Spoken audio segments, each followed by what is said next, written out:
So let's start with Pringle. How do you get that name?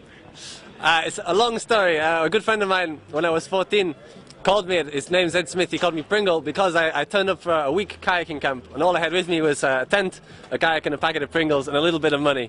But he just cottoned on to the fact that I had these Pringles with me and that's all I had for the first couple of days going kayaking, just living off these. And that's how and it just stuck.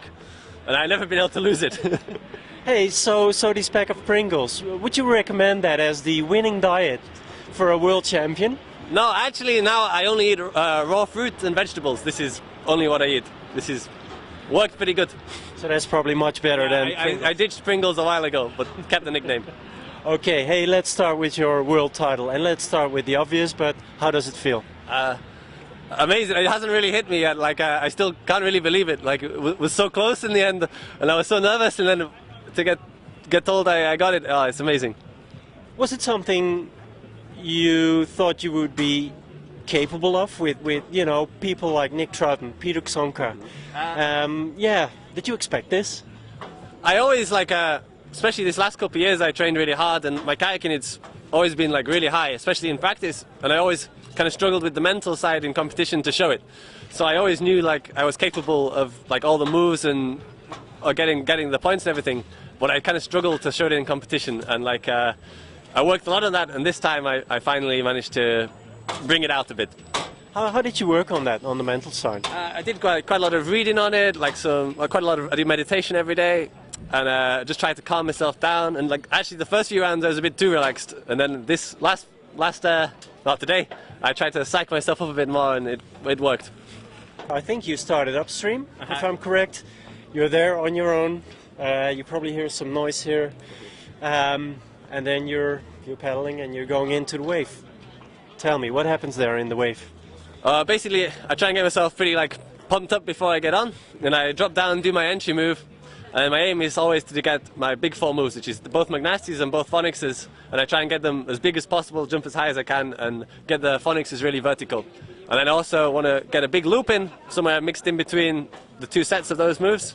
And then after this, I really trying to get like either Space Godzillas or Lunar Orbit or some variant of this.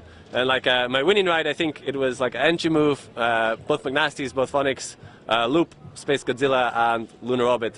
It's kind of really a lot of moves to try and get into 45 seconds, especially on a hole like this where it takes some time to set up. I just was like taking it one move at a time and trying to go as big as I can.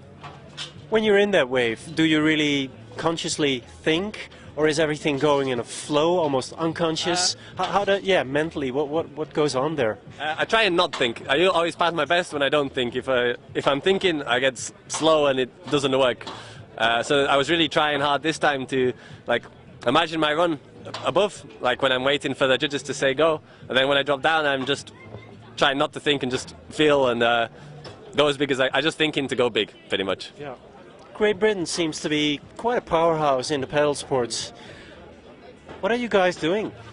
Well, we have like a lot of really good training facilities there. We have I think we have like 4 or 5 white water courses across the country now. We have like a really strong club scene, so lots of kayakers and juniors coming in there. We have quite a good competition scene within all the disciplines actually.